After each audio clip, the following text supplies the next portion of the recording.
महिला और बाल विकास विभाग के तत्वाधान में आयोजित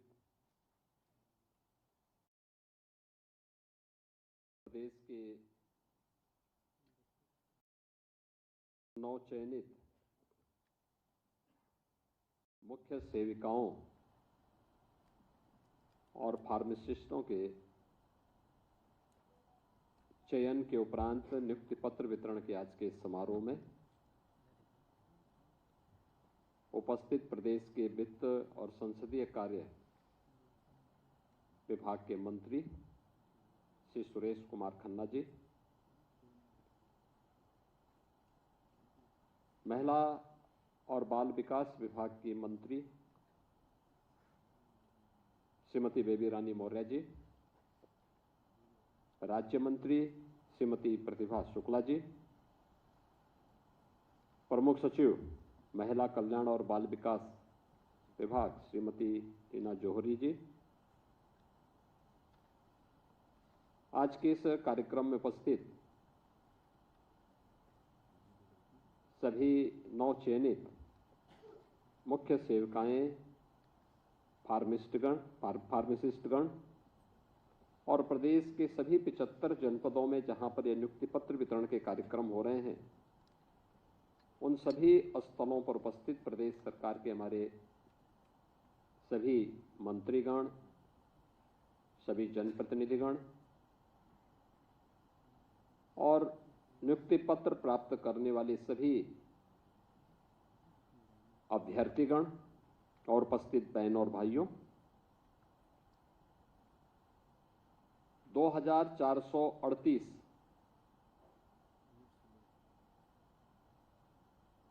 अभ्यर्थियों को ये नियुक्ति पत्र आज एक साथ वितरित हो रहे हैं, जिसमें 2425 आंगनबाड़ी केंद्रों में प्रदेश की कुपोषित माताओं के लिए और नवजात शिशुओं के पोषण अभियान की मॉनिटरिंग के लिए मुख्य सेविकाओं का और 13 फार्मासिस्ट के चयन की प्रक्रिया संपन्न होने के उपरांत आज ये नियुक्ति पत्र वितरण का कार्यक्रम हो रहा है।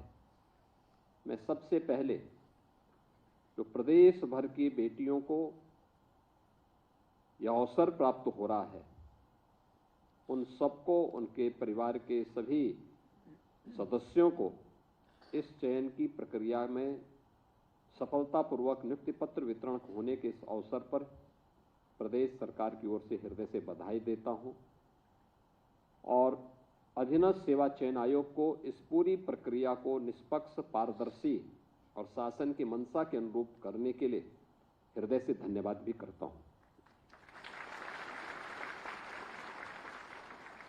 वास्तव में हर एक युवा के मन में एक सपना होता है और उस सपने को प्राप्त करने के लिए वह अपने स्तर पर प्रयास करता है, एक स्वस्थ प्रतिस्पर्धा को आगे बढ़ाने का काम करता है। उस युवा के सपने को मंच देने का काम किसी भी लोकप्रिय सरकार को करना चाहिए। इस सरकार का दायित्व होता है, युवा प्रतिभाशाली होता है, ऊर्जा से भरपूर होता है, उसको सही दिशा मिल सके, वह राष्ट्र निर्माण की प्रवर्तमान अभियान का हिस्सा बन सके, यह किसी भी सरकार की जिम्मेदारी बननी चाहिए।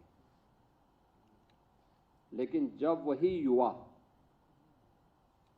भेदभाव का शिकार होता है, बेईमानी और भ्रष्टाचार की भेड़ चढ़ता है, ये क्षति केवल एक युवा की नहीं होती, राष्ट्रीय क्षति होती है। राष्ट्र उस प्रतिभा से वंचित होता है, पीढ़ियां उस प्रतिभा से वंचित होकर के, कुंठित होकर के निराशा और हताशा की ओर जाती है। दुर्भाग्य से लगभग 2 दशक तक उत्तर प्रदेश एक लंबे समय किस हताशा निराशा के जाल में फंस करके पूरी तरह अंधकार के युग में जा चुका था। 2017 के पहले यही होता था, नियुक्ति नहीं हो पाती थी। अगर नियुक्ति कहीं से आ भी गई तो उसमें बंदर बांट होता था। बेईमानी और भ्रष्टाचार इस कदर में होती थी कि योग्यता के आधार पर किसी भी युवा को उसका चयन नहीं मिल पाता था। परिणाम होता था न्यायालय को हस्तक्षेप करना होता था, और उसके बाद फिर ये मामले आगे बढ़ते थे। परिणाम क्या रहा? उत्तर प्रदेश की नियति हो गई थी बीमारू राज्य बनने की। उत्तर प्रदेश को परमात्मा ने, प्रकृति ने बीमारू नहीं बनाया था। बेईमान राजनीतिक दलों ने उत्तर प्रदेश को बीमारू बनाया था।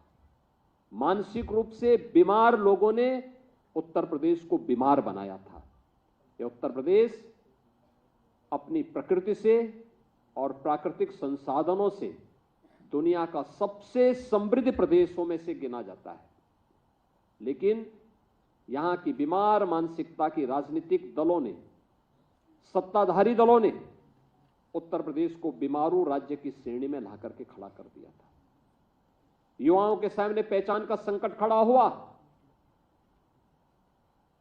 तो उत्तर प्रदेश के सामने पहचान का संकट खड़ा हुआ। आज मैं देख रहा था ये नियुक्ति पत्र वितरण के दौरान, इसमें आजमगढ़ के भी युवाओं को सेवा का अवसर प्राप्त हुआ है, अमरोहा को भी प्राप्त हुआ है, शामली को भी प्राप्त हुआ है, लखनऊ, कानपुर, आगरा, गोरखपुर, वाराणसी, प्रयागराज, ये जनपद ऐसे हैं जहां पर एक प्रतिस्पर्धा है, लोगों के लिए साधन है। लेकिन लखीमपुर खीरी और नेपाल बॉर्डर के दुधवा नेशनल पार्क के जंगलों के बीच थारू जनजाति से जुड़ी हुई कोई बेटी चयन हो जाती है तो मान के चलिए चयन की प्रक्रिया पारदर्शी हुई है।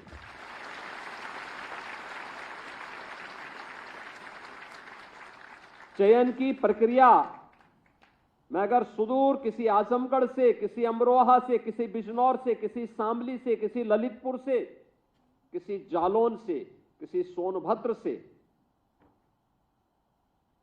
अगर किसी बेटी का चयन होता है तो हम मान करके चलते हैं कि चयन की प्रक्रिया निष्पक्ष हुई है, पारदर्शी हुई है, क्योंकि प्रतिभा वहां पर भी है। और इस पूरी चयन की प्रक्रिया में आपने इन सब बातों को देखा होगा। नियुक्ति की प्रक्रिया के दौरान भी मैं देख रहा था, और एक नहीं, मैं तो अभी जो सूची मेरे सामने है इस सूची को मैं देख रहा था, 2-2 थारू बेटियों का चयन हुआ है। यानी जिन तक नौकरी नहीं पहुंच पाती थी, जिन तक योजनाएं नहीं पहुंच पाई थी, आज उन तक नौकरी पहुंच रही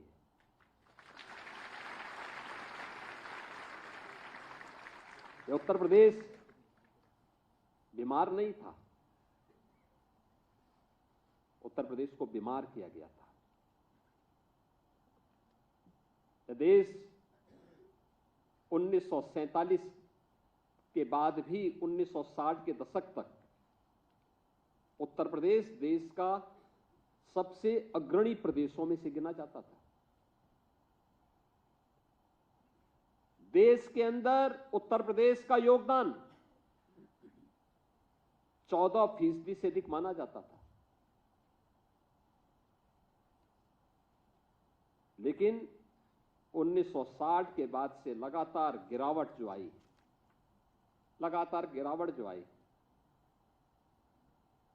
1990 के बाद लगातार इसमें और तीव्रता के साथ ये गिरावट आती गई, और 2017 आते आते उत्तर प्रदेश का देश के विकास में योगदान 8% से भी कम हो गया था। हर शासन की योजना में उत्तर प्रदेश पीछे होता था। क्या खाद्यान्न उत्पादन में, क्या प्रदेश के अंदर इंफ्रास्ट्रक्चर में, क्या इन्वेस्टमेंट में, किसी भी फील्ड में उत्तर प्रदेश एकदम पिछड़ता गया। यहां के नौजवान कहीं उत्तर प्रदेश से बाहर जाते थे, यहां तो नौकरी नहीं मिलती थी, कोई रोजगार नहीं होता था। लेकिन यहां का नौजवान जब उत्तर प्रदेश से बाहर जाता था तो बाहर जाकर के भी उसके सामने पहचान का संकट खड़ा होता था। आज मैं देख रहा था आजमगढ़ का नौजवान भी जब यहां पे चयन हुए हैं, आजमगढ़ की बेटियां भी जब चयनित हुई हैं, मैं देख रहा था एक समय होता था आजमगढ़ का नाम लोग सुनकर के डरते थे, उसके नाम से पहले ही उनको बाहर कर देते थे। होटल और धर्मशाला में रूम नहीं देते थे लोग। ये स्थिति किन लोगों ने बनाई? इन लोगों ने बनाई जिन लोगों ने प्रदेश को दंगों की आग में झोंक करके प्रदेश के सामने पहचान का एक संकट खड़ा किया था, जिन्होंने उत्तर प्रदेश को अपने परिवार के लूट का एक अड्डा बना दिया था, जिन लोगों के कारण पहचान के भीषण संकट के दौर से उत्तर प्रदेश को गुजरना पड़ा था, वे उस बीमारी के कारण थे और उस बीमारी को समझने की आवश्यकता है। और ये आपका सौभाग्य है। याद रखना, कार्य कोई बड़ा नहीं होता, कोई छोटा नहीं होता।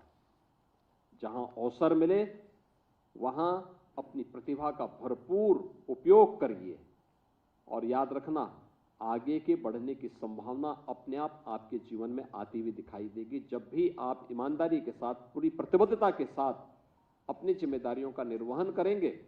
तो न केवल आपके लिए आगे बढ़ने के अवसर होंगे, बल्कि प्रकृति और परमात्मा की कृपा भी आप पर उसी प्रकार से बनेगी जिस प्रकार से आपने इस पूरी व्यवस्था के साथ देखा होगा। आज आप इस बात को कह सकते हैं कि चयन की प्रक्रिया में आपके साथ न भेदभाव हुआ है, तो आपको भी किसी के साथ कोई भेदभाव नहीं करना। 25 करोड़ जनता के लिए आपको सेवा का अवसर प्राप्त हो रहा है। और याद करना, ये मिशन रोजगार के साथ हम लोग नियुक्ति पत्र वितरण के कार्यक्रम को इसीलिए जुड़ते हैं क्योंकि प्रधानमंत्री जी इस बात को कहते हैं कि यह इस बात का संकेत होना चाहिए कि किसी के साथ अन्याय नहीं हुआ है, न होना है। तो अगले व्यक्ति की भी गारंटी होनी चाहिए कि वह भी इस बात की गारंटी के साथ जुड़े कि कोई भेदभाव हम भी नहीं होने देंगे, न करेंगे। अगर यह जिम्मेदारी होगी तो हम न केवल अपनी सेवा के प्रति बल्कि अपने राष्ट्रीय कर्तव्यों का भी ईमानदारी पूर्वक निर्वहन कर रहे हैं। कोई अनुमान करता था उत्तर प्रदेश में बेटियों का चयन इतनी बड़ी मात्रा में एक साथ होगा, एक साथ वे चयनित होकर के शासन के व्यवस्था का हिस्सा बनेंगे? और आज ये केवल महिला और बाल विकास विभाग में नहीं, अब तो यह जीवन के प्रत्येक क्षेत्र में हो रहा है। उत्तर प्रदेश पुलिस में अभी 2 महीने पहले हम लोगों ने 60,244 पुलिस भर्ती की प्रक्रिया को संपन्न किया। इस 60,244 में 12,045 केवल बेटियां भर्ती हुई हैं। 12,045, एक ही भर्ती में 12,045 बेटियां भर्ती हुई। याद करिए, 1947 से 2017 तक उत्तर प्रदेश पुलिस बल में केवल 10,000 महिला पुलिस कार्मिक थी और यहां पर हम लोग जो भर्ती कर रहे हैं, उस भर्ती में पिछले 8 वर्ष में हम लोगों ने 40,000 से अधिक बेटियों को केवल उत्तर प्रदेश पुलिस बल में भर्ती किया। 40,000 से अधिक। यानी ऐसा नहीं कि प्रतिभा की कमी उनमें पहले भी रही हो, लेकिन अवसर नहीं मिलता था। 1,56,000 शिक्षकों की भर्ती अकेले बेसिक शिक्षा परिषद में हुई और 1,56,000 शिक्षकों की भर्ती में ज्यादातर बेटियां भर्ती हुई हैं, जो अपना योगदान आज प्रदेश के अंदर दे रही हैं, बेसिक शिक्षा के उन्नयन के लिए कर रही हैं। सरकार ने भी इन 8 वर्षों में प्रयास किया है। आंगनवाड़ी केंद्रों के लिए, बेसिक शिक्षा परिषद के लिए। अभी आपने देखा होगा, विपक्ष के पास कोई मुद्दा होता नहीं, हर एक उसको मुद्दा बनाने का प्रयास करते हैं। एक नकारात्मक दृष्टिकोण है। जिन लोगों की नकारात्मक दृष्टिकोण ने प्रदेश को बीमारू बनाया था, आज उनके द्वारा उठाए जाने वाले वे नकारात्मक मुद्दे फिर से प्रदेश को उसी झंझावत में, उसी जाल में उलझाने का प्रयास करते हैं।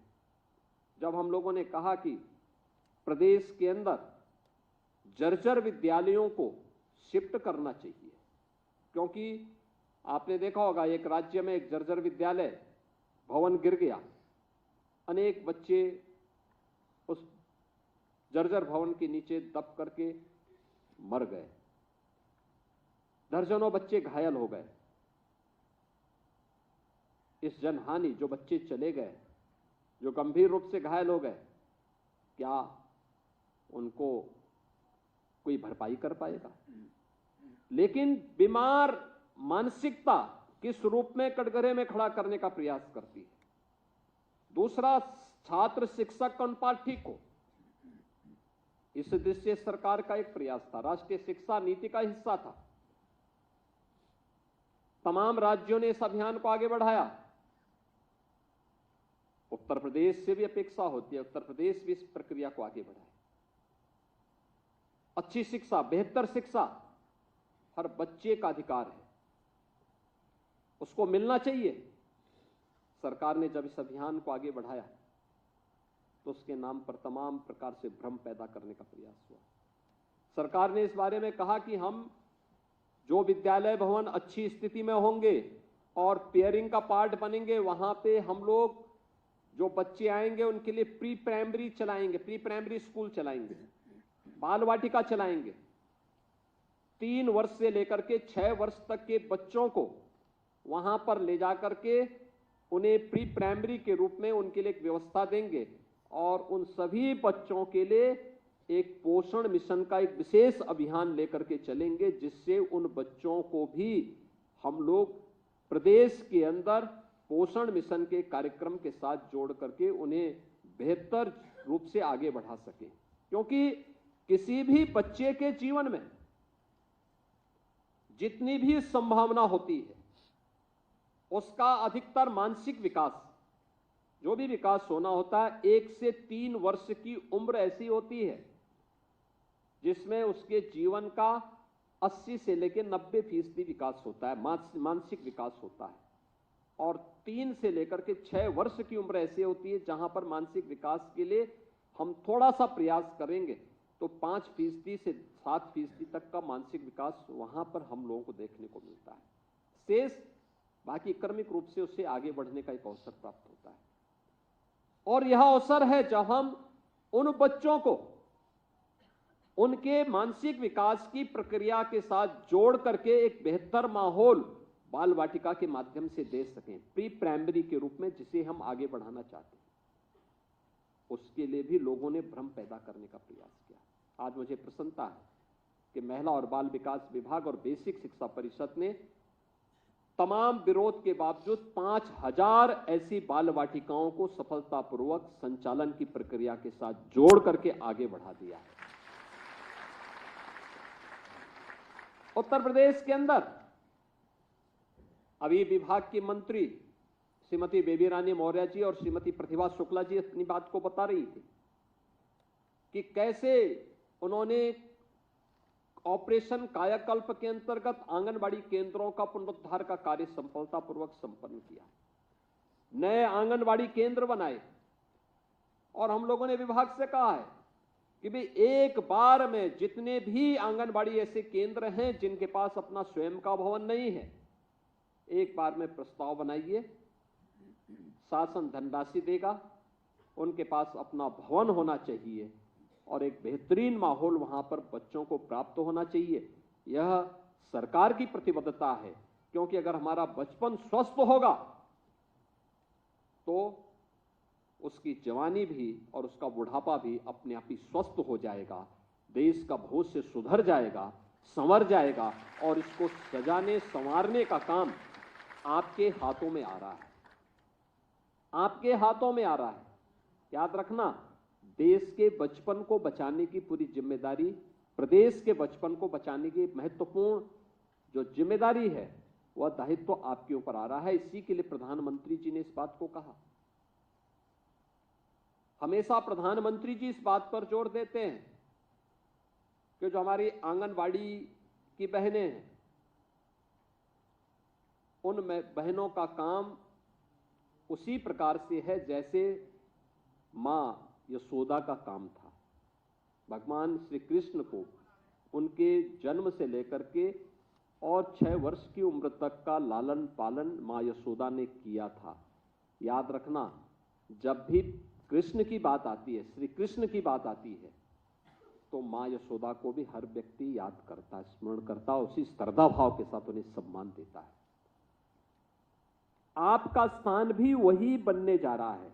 आप उन आंगनबाड़ी केंद्रों में जो बहनें काम कर रही हैं, उनकी मॉनिटरिंग के लिए, उनका वहां पर मॉनिटरिंग के लिए आपको एक मुख्य सेविका के रूप में अपने दायित्व का निर्वहन करना है। वहां पर उस दायित्व का निर्वहन करना है, उसके साथ आपको जुड़ना है। तो एक बड़ी जिम्मेदारी है। हमें अपने कार्यों के माध्यम से यह दिखाना होगा कि बेटा हो या बेटी, कोई भेदभाव नहीं होना चाहिए। लोगों में एक अवेयरनेस पैदा होना चाहिए, एक जागरूकता बहुत महत्वपूर्ण है। और इसी के लिए प्रदेश में हम लोगों ने मुख्यमंत्री कन्या सुमंगला योजना चलाई। मुझे प्रसन्नता है कि अभी 26 लाख बेटियों को हम इस योजना के साथ जोड़े हुए हैं। ये 26 लाख से अधिक बेटियां जन्म से लेकर के स्नातक तक की पढ़ाई के लिए सरकार के उस 25,000 के पैकेज के साथ जुड़ चुकी है। हम लगातार इस अभियान को आगे बढ़ाना चाहते हैं और भी संख्या में ये चीजें आगे बढ़े। बेटी शादी योग्य होगी जिन परिवारों में साधन नहीं है, उसकी जिम्मेदारी सरकार लेगी। मुख्यमंत्री सामूहिक विवाह योजना में ऐसी बेटियों की शादी के लिए, हर बेटी की शादी के लिए 1 लाख रुपए की व्यवस्था सरकार कर रही है, सरकार दे रही है। और मुझे प्रसन्नता है कि 4 लाख बेटियों की शादी इस योजना के माध्यम से अब तक प्रदेश सरकार संपन्न कर चुकी है। ये चीजें तब होती हैं जब सरकार की मंशा बिना भेदभाव के इन कार्यक्रमों को आगे बढ़ाने की होती है। मातृ वंदना योजना में 183 करोड़ रुपए से अधिक की धनराशि अब तक वितरित की जा चुकी है। ये लगातार आगे बढ़ाई जा रही है और मुझे ये देख करके अच्छा लगा जब लोग कहते हैं कि आखिर परिणाम क्या है। तो परिणाम इस बात पर निर्भर करता है कि अगर हम लोग जो नेशनल फैमिली हेल्थ सर्वे है 4 तो 15-16 में हुआ था, उसकी तुलना में अगर 17 के बाद के आंकड़ों को देखेंगे तो इसमें व्यापक सुधार देखने को मिला। यानी ये दिखाता है कि एक सही दिशा में हम लोग चल रहे हैं। खासतौर पर अगर हम देखेंगे तो पहले 4 वर्ष में ही 17 के बाद पहले 4 वर्ष में जो हमारे सामने परिणाम आए, महिलाओं में एनीमिया के स्तर में 5.1% का सुधार हुआ, स्टंटिंग में 6.6% की, अल्प वजन में जो प्रीमेच्योर बच्चे हो जाते हैं 7.4% की, सूखापन में 0.6% के का सुधार हुआ और शिशु मृत्यु दर घट करके 38 हो गई और मातृ मृत्यु दर 197 हो गई। यानी ये चीजें दिखाती हैं कि प्रधानमंत्री जी की जो मंशा है उसके अनुरूप इसे हम तेजी के साथ आगे बढ़ा रहे हैं। और अभी कुछ ही महीनों में जब आंगनबाड़ी केंद्रों में स्मार्टफोन मिलेंगे, उनकी ट्रेनिंग होगी, डाटा अपलोड होने, ये डाटा इससे भी बेहतर हुए होंगे, लेकिन नियमित रूप से रियल टाइम मॉनिटरिंग होने न होने का परिणाम है या वह डाटा हमें समय पे न मिलने के नाते, अपलोड समय पे न होने का परिणाम होता है कि बहुत बार सही आंकड़े न पहुंचने के कारण भी हमारे आंकड़े कम देखने को मिलते हैं। लेकिन अभी बहुत शीघ्र जब ये मिलेंगे तो मैं कहता हूं इसमें काफी बड़े पैमाने पर इसमें परिवर्तन आएगा और उस परिवर्तन का वाहक आपको बनना पड़ेगा। हर आंगनबाड़ी केंद्र के अंदर व्यवस्था को देखना, समय पे पोषाहार मिल जाए, कुपोषित मां हो या बच्चा हो, उसके लिए उपलब्ध पोषाहार समय पे उन्हें मिले, सभी प्रकार की शासन की योजनाओं का लाभ उन्हें प्राप्त हो सके। हमारा प्रयास होना चाहिए कि हम वहां पे एक टीम लीडर के रूप में मार्गदर्शन करें, सोसाइटी को जागरूक करें, आगे बढ़ने के लिए प्रेरित करें, अपना स्वयं का आंगनबाड़ी केंद्र बन सके, इसके लिए प्रस्ताव देना, इन कार्यक्रमों को आगे बढ़ाना। और अगर इन कार्यक्रमों को हम आगे बढ़ा देंगे, सरकार ने इस दिशा में काफी चीजें आगे बढ़ाई हैं और इन चीजों को आगे बढ़ाने के लिए हम लोग जब तेजी के साथ कार्य कर रहे हैं, आज परिणाम है। आज यहां पे मुख्य सेविकाओं के 2425 नियुक्ति पत्र वितरित हो रहे हैं, लेकिन आपकी नियुक्ति के पहले जनपद स्तर पर 19,424 आंगनबाड़ी कार्यकर्तियों की भी नियुक्ति की प्रक्रिया सकुशल संपन्न हो चुकी है। इसी वर्ष संपन्न हुई है ये सब। याद करिए, इतना बड़ा कभी नहीं, इतने बड़े पैमाने पे नियुक्ति कभी नहीं हुई। 19,424 अभी यहीं पे संपन्न हुई है। इसके साथ ही 3,000 से अधिक आंगनबाड़ी सहायकों की भी, जो आंगनबाड़ी सहायिकाएं थी, उनका भी आंगनबाड़ी कार्यकर्त्री के रूप में उनको प्रमोशन दिया गया, यानी उनके मानदेय में उसके साथ ही बढ़ोतरी भी हुई है। और 22,290 जो मिनी आंगनबाड़ी थे, उनको मुख्य आंगनबाड़ी केंद्र के रूप में परिवर्तित किया है। और परिवर्तित करने का परिणाम क्या है कि जो वहां पे सहायिकाएं काम कर रही थी, उनको भी अब मुख्य आंगनबाड़ी केंद्र में आंगनबाड़ी कार्यकर्त्री की तर्ज पर मानदेय उपलब्ध हो सकेगा। ये सभी कार्यक्रम सरकार के द्वारा लगातार आगे बढ़ाने के कार्य हो रहे हैं। आपके ऊपर एक बहुत महत्वपूर्ण जिम्मेदारी है। इस महत्वपूर्ण जिम्मेदारी का हिस्सा आप सभी को बनना पड़ेगा। प्रदेश के अंदर आज के दिन पर हम देखेंगे कि हमारे पास जो स्वीकृत आंगनबाड़ी कार्यकर्ती का जो भी पद हैं 1,90,000 हैं और आंगनबाड़ी सहायक के पद भी 1,90,000 हैं। इन सभी को हमें तेजी के साथ आगे बढ़ाने की कार्रवाई को करना होगा और इसके साथ प्रदेश के अंदर हम लोगों को अन्य तमाम जो कार्यक्रम प्रदेश सरकार के द्वारा समयबद्ध तरीके से आगे बढ़ रहे हैं, अगर ये सभी कार्यक्रम आगे बढ़ेंगे, मेरा मानना है कि हम प्रदेश के बचपन को बेहतर बनाने में सफल हो सकते हैं। बचपन हमारा अगर अच्छा रहा तो ये मानकर के चलिए कि बचपन स्वस्थ है तो आगे का जीवन अपने आप ही समृद्धि के पथ पर अग्रसर होगा। ये रास्ता यहीं से शुरू होता है। प्रधानमंत्री जी ने 2047 का लक्ष्य देशवासियों को दिया है। 2047 में कैसा भारत चाहिए? एक ऐसा भारत जो विकसित हो, आत्मनिर्भर हो, समृद्धि के पथ पर आगे बढ़ते हुए दुनिया का नेतृत्व करने वाला हो। ऐसे भारत के निर्माण का रास्ता कहीं से जाता है तो वह आंगनबाड़ी केंद्रों से जाता है, गांव से जाता है, गलियों से होकर के जाता है। वहां के अपने नवजात शिशुओं की, कुपोषित माताओं के जीवन स्तर को उठाने की दिशा में एक बेहतरीन प्रयास करने की दिशा में हम सबको कार्य करना होगा। सरकार इस दिशा में पूरी प्रतिबद्धता के साथ कार्य करेगी। आप सभी लोग इस दिशा में अपना बेहतर प्रयास करने में सफल होंगे और शासन की मंशा के अनुरूप परिणाम देकर के एक स्वस्थ उत्तर प्रदेश और सशक्त और समृद्ध उत्तर प्रदेश बनाने में और 2047 के लक्ष्यों को प्राप्त करने में अपनी भूमिका का निर्वहन करेंगे। इस विश्वास के साथ मैं एक बार फिर से आज 2438 जो नियुक्ति पत्र यहाँ पर वितरित हुए हैं, उन मुख्य सेविकाओं को और फार्मासिस्टों को चयन की इस प्रक्रिया के लिए हृदय से नियुक्ति पत्र प्राप्त होने पर बधाई देता हूं, अपनी शुभकामनाएं देता हूं और विश्वास करता हूं कि जिस मंशा के साथ सरकार ने इस पूरी प्रक्रिया को आगे बढ़ाया है, उसके अनुरूप आप परिणाम देंगे। आप सबके प्रति मेरी मंगलमय शुभकामनाएं हैं। धन्यवाद। जय हिंद। बहुत बहुत धन्यवाद माननीय मुख्यमंत्री महोदय, आपके शुभाशीष के